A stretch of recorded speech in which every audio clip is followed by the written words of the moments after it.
Hi people, welcome to our channel Dhanya Tej. మనం ఈరోజు బెండకాయ కర్రీ చేద్దాం.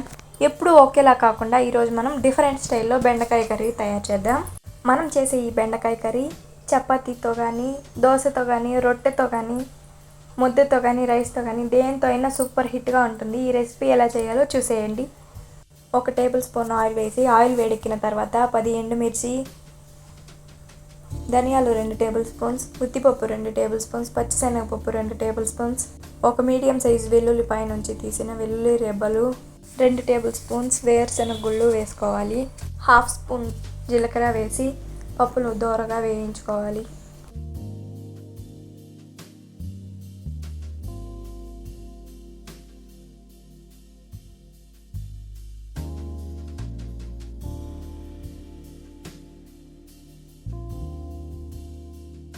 ఈ విధంగా మొత్తం దోరగా వేగిన తర్వాత 1/2 స్పూన్ పసుపు, 1/2 స్పూన్ ఉప్పు, 2 టేబుల్ స్పూన్స్ తెల్ల నువ్వులు వేసి 1 నిమిషం పాటు వేయించి గ్యాస్ ఆఫ్ చేసి పూర్తిగా చల్లారిన తర్వాత మాత్రమే పేస్ట్ తయారు చేసుకోవాలి. పేస్ట్ తయారు చేసుకొని పక్కన ఉంచుకోవాలి.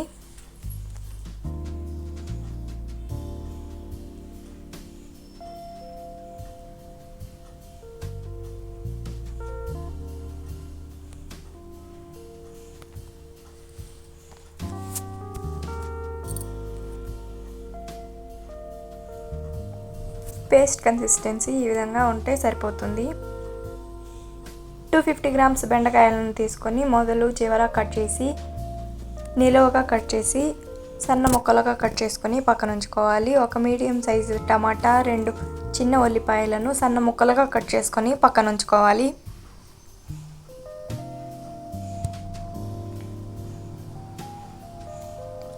కడాయి పెట్టి ఫ్లేమ్ హైలో ఉంచి 2 టేబుల్ స్పూన్స్ ఆయిల్ వేసుకోవాలి.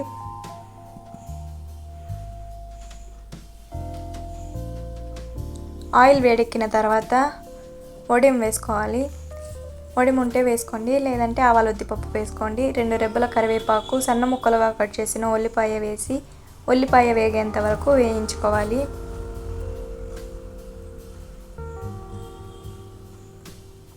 ఉల్లిపాయ వేగిన తర్వాత తగినంత ఉప్పు, 1/2 టేబుల్ స్పూన్స్ పసుపు వేసి వేయించుకోవాలి.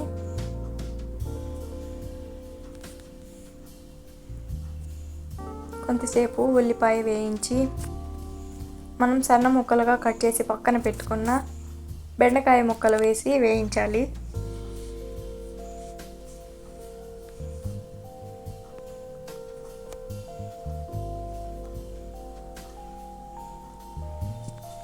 మూత క్లోజ్ చేసి బెండకాయ ముక్కలు 50% ఉడికేంత వరకు ఫ్లేమ్ సిమ్లో పెట్టి మధ్య మధ్యలో మూత తీసి కలుపుతూ ఉడికించుకోవాలి.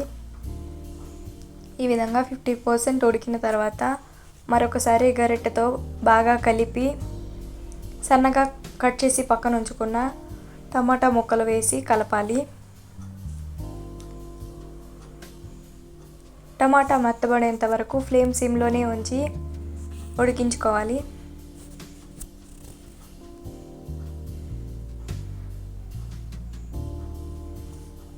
టమాటా ఈ విధంగా మెత్తబడిన తర్వాత మనం పక్కన రెడీ చేసి పెట్టుకున్న మసాలా పేస్ట్ వేసి ఒకసారి బాగా కలిపి తగిన నీళ్లు వేసి ఉడికించుకోవాలి. నేను గ్రేవీ థిక్గా కావాలి కాబట్టి కొద్దిగా నీళ్లు వేస్తున్నాను. మీకు కన్సిస్టెన్సీని చూసి వాటర్ వేసి అడ్జస్ట్ చేసుకోండి.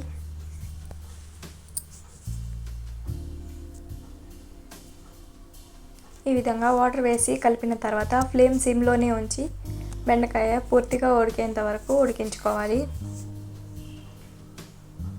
బాగా ఉడికి నూనె ఈ విధంగా పైకి తేలేంత వరకు ఉడికించుకోవాలి. టేస్టీ బెండకాయ కర్రీ రెడీ అయింది. మీరు కూడా ట్రై చేసి మీ ఫీడ్బ్యాక్ని కామెంట్ చేసేయండి. మీకు ఈ వీడియో నచ్చినట్టయితే లైక్ చేసి సబ్స్క్రైబ్ చేసేయండి. Thank you for watching friends. Bye bye.